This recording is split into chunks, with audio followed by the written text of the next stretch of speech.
دي كانت من اكتر الحاجات اللي موتراني من حلقات نجيبه ولا نسيبه، ودي اول حلقه انتوا اللي تختاروها من نجيبه ولا نسيبه. لقيت ان دي اكتر واحده واخده ريفيوز عاليه. تعالوا نشوف محتوياتها. ومن جوه معاها السنون دي كلها.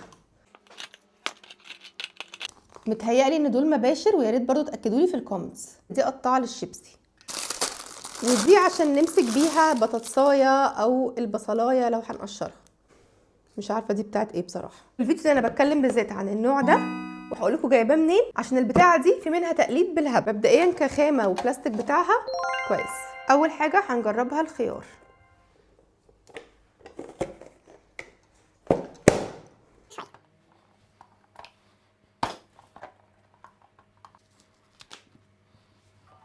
وهنا بيجي دور دي عشان تعملي كده.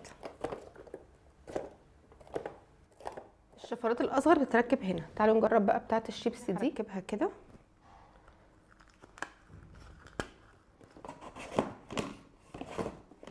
جاهزين؟ شايفين طالع عامل ازاي؟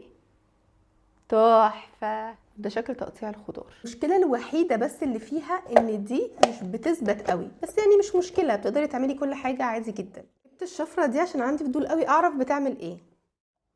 شايفين بشر البصل؟